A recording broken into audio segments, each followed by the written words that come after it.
नमस्कार दोस्तों, this is Anand Rupam and welcome to unknown patriots. दोस्तों, इस चैनल को लाइक शेयर एंड सब्सक्राइब जरूर कर लीजिएगा। इधर दोस्तों इतने सारे इंटरेस्टिंग इवेंट्स हुए हैं, खास करके बांग्लादेश जो है हमारे अननोन गनमैन के एक प्लेग्राउंड बन सा गया है। और इंडिगो में जो क्राइसिस हुई, उस इंडिगो के क्राइसिस और अननोन गनमैन जो बांग्लादेश में कर रहे हैं, वहाँ क्या कोई एक कनेक्शन है? ये आज हम लोग जानने की कोशिश करेंगे। देखिए, डायरेक्टली कोई डेलिबरेट कनेक्शन निकालने का यहाँ कोई मकसद नहीं है, लेकिन एक बारीक सी एक लिंक जो अभी तक शायद किसी ने डिस्कस किया नहीं है, वो कहीं ना कहीं एक्स्टैब्लिश हो रहा है, जिसके बारे में जिक्र करना भी बहुत ज़रूरी है। वैसे तो ये चीज़ें थोड़ी सेपरेट सी लगेंगी कि बांग्लादेश में जो एक्शन हो रहा है उसका एक बहुत ग्रेटर एक इम्प्लिकेशन भी है, उसका एक अलग जियोपॉलिटिक्स भी है। और इंडिगो में जो हुआ उसमें कई सारे परत हैं, लेकिन एक परत ऐसा है जो बांग्लादेश में जो अननोन गनमैन का जो एक लगातार अटैक हो रहा है। अभी रिसेंटली क्या हुआ, हालांकि आज ही की बात है, आप लोग सर्च कीजिएगा ओस्मान हाडी। ये ओस्मान हाडी भाई साहब जो थे, वो एक इन्फ्लुएंसर थे बांग्लादेश के, और वो ग्रेटर बांग्लादेश की वो बात किया करते थे।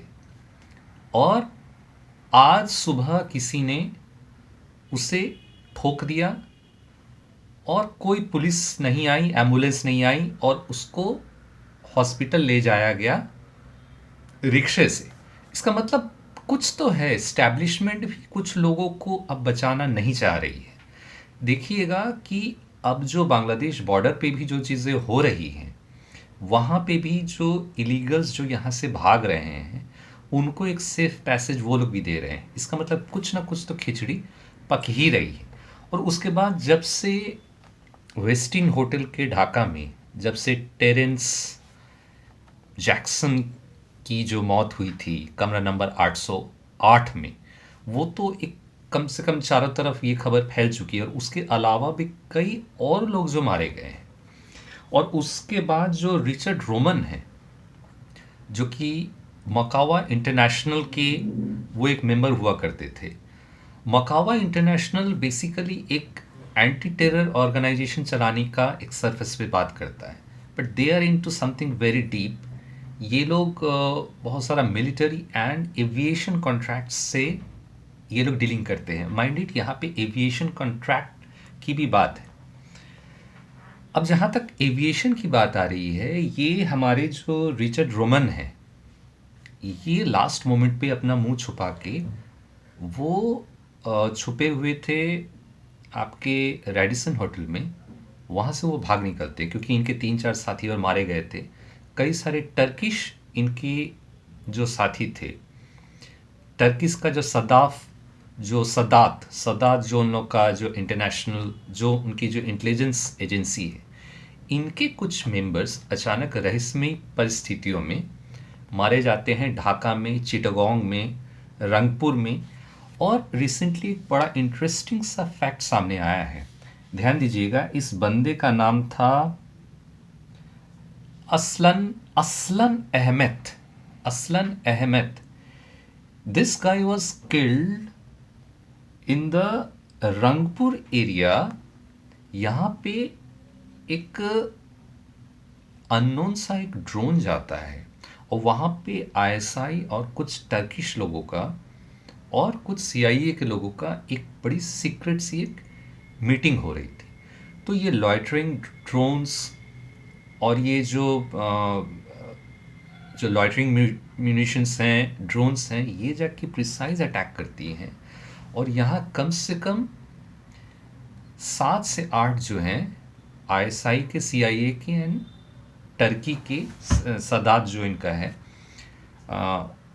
इनके ऑपरेटिव्स मारे जाते हैं। इस चीज़ को बहुत ज़्यादा अंडर द कारपेट छुपाने की कोशिश की गई थी, लेकिन कुछ चीज़ें छन के बाहर आ गई। लेकिन इनमें से जो सबसे इंटरेस्टिंग जो नाम है ये अहमद का, ये जो टर्किश बंदा है, टर्किश इंटेलिजेंस का, इसको अगर आप डीप डाइव करते हैं इसके बैकग्राउंड पे, तो ये बंदा एक एविएशन कॉन्ट्रैक्टर भी है, ये नेटो के साथ भी इसने काम कर रखा है, यह एज एन इसकी एक एविएशन में एक्सपर्टीज़ है। अब ये बंदा जब एक्स नेटो का जब आप प्रोफाइल पीछे जाते हैं, तो हमारे जो इंडिगो के अभी सीईओ हैं पीटर एल्बर्ट्स, ये एक्स नेटो हैं, western military ammunition and aviation expert हैं। और इस बंदे का ये जो अहमद है सदात के, टर्की वाले, इनके साथ एक लिंक दिख रहा है। ये बहुत इंपॉर्टेंट एक पॉइंट है इंडिगो का और टर्की का। और आप ये ना भूलें कि इंडिगो का जो ओवरसीज़ जो रूट्स हैं, जो यूएस यूके ये जाती हैं, तो उसके मोर देन 45% ऑफ द जो रूट्स है, उसका जो कंट्रोलिंग स्टेक है ये टर्किश एयरवेज के पास है, और ये इनडायरेक्टली जो है इसको अर्दोगान कंट्रोल करता है। तो बड़ी बारीक सा एक लिंक, एक टर्किश इंटेलिजेंस ऑपरेटिव बांग्लादेश में मारा जाता है, उसका एक जो रोमन है, आपके रिचर्ड रोमन जो भागते हैं, बहुत सारे जो टेरेंस जैक्सन मारा जाता है, टेरेंस जैक्सन के साथ ये बंदा भी मारा जाता है। इसको किसी ने टिप ऑफ कर दिया कि तुम आज के आज यहाँ से मुँह छुपा के भागो। रोमन जो मकावा इंटरनेशनल है, ये बड़े उल्टे सीधे काम करते हैं, दूसरे देशों में जाके ये रिजीम चेंज ऑपरेशंस, ये सब सारे काम करते हैं। और कहा जा रहा है कि ये लोग बांग्लादेश का जो रंगपुर चिटागोंग जो वो ब्लॉक है, वहाँ पे ये लोग मोबाइल टावर सेटअप कर रहे थे। अब इधर रिसेंटली एक बड़ी इंटरेस्टिंग सी घटना घटी। इंडिगो के ये जो पीटर एल्बर्ट्स के साथ नेटो कनेक्शन है, जो अहमद जो सदाफ मारा गया, उसका एक इंडिगो एंड टर्किश ये लिंक, इसको आप ध्यान में रखिए। एक और इंटरेस्टिंग सी घटना घटी है। एविएशन रिसर्च सेंटर, जो हमारे कई सारे जो खुफिया अलग अलग विभाग हैं, जैसे एनटीआरओ हो गया, नेटग्रिड हो गया, ये सारे एनआईए हो गया, अलग अलग ऐसे बहुत सारे 14-15 हैं। तो एविएशन रिसर्च सेंटर जो एविएशन रिलेटेड जो खुफिया जो जानकारियां हैं, एविएशन रिलेटेड जो satellite gathering, electronic and communication, raw का जो सेल, तो इलेक्ट्रॉनिक जिसको सिग्निट बोला जाता है, सिग्निट हुआ तो सिग्नल इंटेलिजेंस, तो एविएशन का जो सिग्नल इंटेलिजेंस है, वहाँ पे इन लोगों ने कुछ कोड्स को क्रैक करने की कोशिश की थी। Hash, blip and east wind. ये हैश, ब्लिप, ईस्ट विंड जब आता है, तो ये 3 कोड जब पाया गया था, तब इन लोगों ने क्रैक किया कि, याद होगा दोस्तों, एविएशन में कई सारे फ्लाइट्स डिले हो रही थी, कैंसिल हो रही थी, जिसको एक टर्म कहा जाता था जीपीएस स्पूफिंग। अब सॉरी, जीपीएस स्पूफिंग क्या हुई थी कि प्लेन जब मिड एयर वीक है, और वो लोग जो ग्राउंड रेडार पे ये लोग डिपेंडेंट होते हैं कि सिग्नल्स वो लोग हमें प्रोवाइड करेंगे, डायरेक्शन देंगे। लेकिन जीपीएस स्पूफिंग में आप जीपीएस का जो पूरा डायरेक्शन है उसको आप मिसमैच कर देते हैं, तो कहीं ना कहीं जो पायलट्स हैं वो ब्लाइंड हो जाते हैं, वो लेफ्ट की जगह राइट देखते हैं, और कई सारा डायरेक्शनल भ्रम जिसको है वो एक ट्विक करके जीपीएस में ये किया जा सकता है। और ये जो मोबाइल रेडार सिस्टम जो बांग्लादेश के वहाँ पे जो ये हो रहे हैं, तो कहीं ना कहीं जो जीपीएस स्पूफिंग का एक लिंक एविएशन रिसर्च सेंटर ने एक लिंक जोड़ा है कि ये बांग्लादेश का जो मोबाइल रेडार सिस्टम, ये लोग जो सीआईए नेटो वाले ये लोग जो करने की कोशिश कर रहे थे, ये बांग्लादेश के तरफ से भी ये हो रहा था। और वो जो मोबाइल रेडार सिस्टम, क्योंकि आपने देखा होगा कि बहुत सारे मिसाइल टेस्टिंग हुई, नोटम वगैरह भी जारी किया गया था, तो वो वहाँ से भी हो रहा था। अब आते हैं हम लोग इंडिगो पे, कि बांग्लादेश में अभी जो हो रहा है, इतने सारे लोग मारे गए, क्योंकि कहीं ना कहीं एक सेल तो बस्ट हुआ है। टेरेंस जैक्सन की मौत के बाद से जो कड़ियाँ चलती जा रही हैं, उसमें कई सारे टर्किश मारे गए, आईएसआई के बंदे मारे गए, सीआईए के बंदे मारे गए, x NATO military and aviation contractor ध्यान रखिएगा, एविएशन कॉन्ट्रैक्टर्स की भी बात आ रही है। तो ये सारे लोग कहीं ना कहीं बहुत सारी चीज़ें जो वो लोग करने की कोशिश कर रहे हैं, उनमें से एक इन लोगों का जो इंटेलिजेंस जो हमारे पास जो आ रही है एजेंसियां, उनके पास ये है कि हमारे एविएशन सेक्टर को तबाह और बर्बाद करने के लिए और उसको अफेक्ट करने के लिए इन लोगों की एक सोची समझी रणनीति एक है। अब आप देखिए कि पीटर एल्बर्स जो है वो खुद एक एक्स नेटो एक मिलिट्री कॉन्ट्रैक्टर रह चुका है। जब 5 तारीख को ये सारी घटनाएं घट रही थी तो पीटर एल्बर्स जो है सिनोरिटा आइलैंड में वो भाई साहब छुट्टी मना रहे थे। अब सिनोरिटा आइलैंड बहुत सारे उल्टे सीधे कामों के लिए ये जाना जाता है। बहुत सारे जो हवाला रैकेट का जो भी पैसा होता है, वो टेररिज्म का जो मनी, ध्यान रखिएगा, New York, London, Dubai and Singapore, ये 4 मेन रूट हैं। और इसके एक कुछ ऑफशोर रूट्स होते हैं जिसमें सेचल्स आइलैंड हो गया, सिनोरिटा आइलैंड हो गया। यहाँ से जितने भी उल्टे सीधे काम के पैसे हैं, लेन देन प्लस क्रिप्टो के थ्रू भी जितने भी लेन देन होते हैं, वो सिनोरिटा आइलैंड, हवाला, ये सारे रूट में सिनोरिटा आइलैंड का नाम आता है। तो ये भाई सब सिनोरिटा आइलैंड में 5 तारीख को क्या कर रहे थे, ये क्वेश्चन मार्क भी है। और दूसरा, सिनोरिटा आइलैंड, पता नहीं कुछ लोगों को कहीं ध्यान आ रहा हो, हमारे एक गृह मंत्री हुआ करते थे यूपीए काल में, जिनका नाम 2611 नहीं, वो जो फेक नोट करेंसी और ये धुरंधर मूवी में भी इनके बारे में पिता पुत्र का दिखाया जाता था, और हमारे पी चिदम्बरम और उनका बेटा, तो इनके भी कई सारे कनेक्शन सिनोरिटा आइलैंड के साथ रहा है। तो ये तो हो गई ये बात। अब एक और जो इंडिगो से रिलेटेड जो कुछ एक दूसरा पहलू भी है, ये तो एक इंटेलिजेंस का पर्सपेक्टिव हो गया और टर्की से कहीं ना कहीं दूर दूर घूमते फिरते एक लिंक की बात हो गई। अब एक जो दूसरी पहलू है इंडिगो का, वो एक फिनेंशियल एंगल का भी आता है।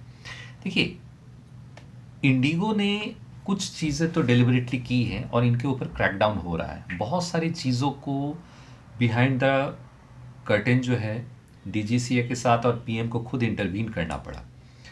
वहाँ पे बहुत सारी चीज़ इंटेलिजेंस गैदरिंग हुई है।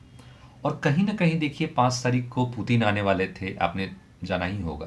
तो पुतिन के इवेंट के साथ इस घटना को कराना और पूरा जो नैरेटिव है वो इंडिगो की तरफ चला जाना, ये कहीं ना कहीं एक षड्यंत्र का पार्ट तो है।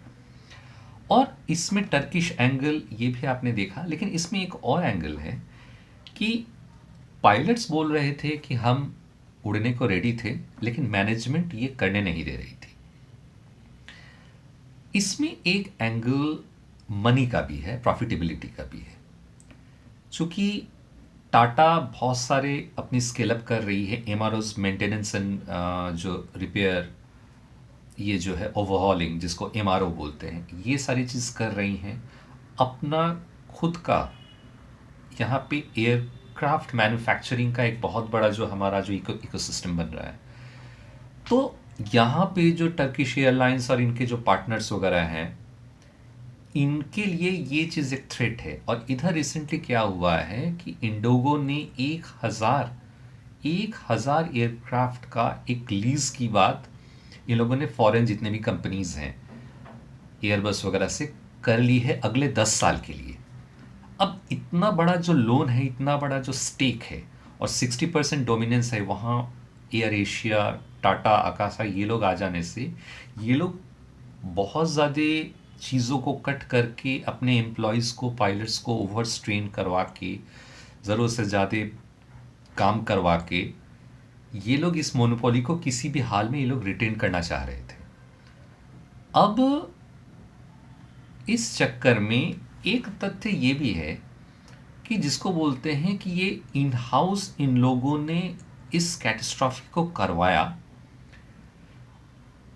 करवाने का एक एस्पेक्ट ये हो सकता है कि जिसका एक पहले भी कई सारे एयरवेज, चाहे वो एयर फ्रांस हो, चाहे वो क्वांटस हो ऑस्ट्रेलिया का, इन लोगों ने भी कर रखा है इन घटनाओं को, कि ये लोग खुद से एक कोलैप्स करवाते हैं और कोलैप्स करवा के सरकार को कहीं न कहीं वो लोग नैरेटिव को डिक्टेट करने की कोशिश करते हैं कि आप मेरे साथ नेगोशिएशन पे बैठिए। आप मेरे को इन चीज़ों के लिए प्रेशराइज़ नहीं कर सकते हैं क्योंकि मेरी ऑलरेडी खुद का इतना बड़ा लॉस हो चुका है। चूँकि एक मोनोपोली है, सरकार भी पूरी चीज़ को कोलैप्स होने देना नहीं चाहेगी। जितने भी जिन लोगों से उन लोगों ने लोन लिया है, लीज़ पे लिया है, वो भी they will keep them floating. वो इंडिगो को डूबने नहीं देगी। इस तरीके का कारनामा, इस तरीके का ट्रिक मैनेजमेंट ने खुद को बचाने के लिए ऐसा भी कर रखा है। यूँ समझ लीजिए कि इसको एक बहुत छोटा-सा अगर एग्ज़ाम्पल दें, तो कई सारे देखिएगा इंश्योरेंस के लिए अपने ही दुकान में आग लगवा लेते हैं ताकि इंश्योरेंस का पैसा मिल जाए। तो सम सॉर्ट ऑफ ये एक सिंप्लीफाइड एक एग्ज़ाम्पल था। लेकिन चाहे बड़े से बड़े एयरलाइंस क्वांटस हो, चाहे आपका एयर फ्रांस हो, लुफ्थांसा हो, इन लोगों ने लुफ्थांसा ने क्या किया था, लुफ्थांसा सॉरी ब्रिटिश एयरवेज ने डिलिबरेटली 2014 में अपने पूरे सॉफ्टवेयर प्रणाली को खुद से क्रैश करवा दिया था ताकि वो एक डेलिबरेट एक कियोस को दिखा सके और उसके बाद एविएशन मिनिस्ट्री के साथ वो एक निगोशिएटिंग टेबल पे बैठ सके और बहुत सारे शर्तों को जो है वो वेव ऑफ करवा सके कि देखिए मेरी परिस्थिति तो इतनी ख़राब है, ये ऑलरेडी केओस हो चुका है, things are going out of control, तो हमें ये एक वेवर दिया जाए। तो ये भी एक बहुत बड़ा एक इंटरनल रिगिंग जिसको बोलते हैं, ये एयरलाइंस करते हैं और इसका भी एक बहुत बड़ा चांस है। एक और एंगल है, इस एंगल को भी ज़रा बारीक नज़र से सुनिएगा कि कहा यह जा रहा है कि इंडिगो में कुछ स्टेक टीडीपी के नेताओं का भी है। अब टीडीपी के नेताओं का स्टेक होने से एक एंगल ये भी आ रहा है कि अब पीएम जब इंटरवीन कर रही है, बीजेपी जब इंटरवीन करेगी, तो टीडीपी के नेताओं को ब्लेम करेगी कि देखो तुम्हारा भी तो इंडिगो में स्टेक है। तो कहीं ना कहीं इस इंडिगो को विवाद को लेके टीडीपी और बीजेपी में इंडिया में एक एनडीए के अंदर एक रिफ्ट हो सकता है। अब इस चीज़ को आगे भुनाने की कोशिश की जा सकती है। तो ये भी एक एंगल जो है ये आ रही है सामने।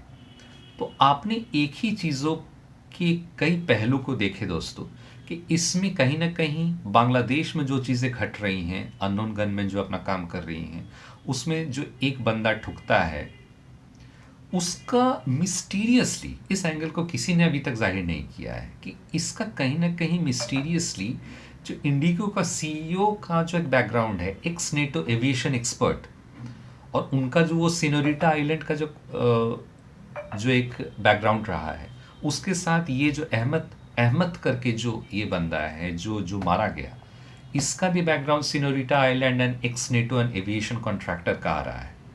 उसके बाद जो रिचर्ड रोमन है, मकावा एविएशन एंड मिलिट्री कॉन्ट्रैक्टर, ये लोग भी ये सारे ड्यूबियस काम करते हैं।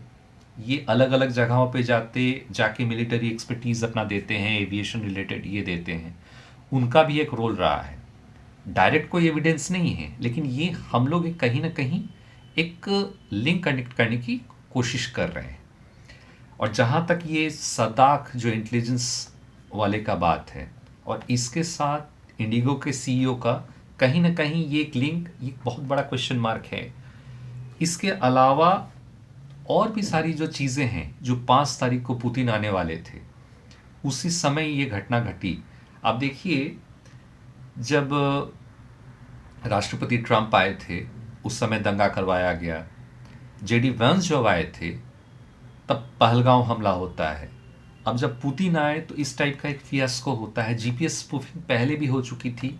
और ये मत भूलिए कि एयर इंडिया का जो फ्लाइट, लंदन बोर्न फ्लाइट जो क्रैश हो गया था, वो अभी तक एक मिस्ट्री है।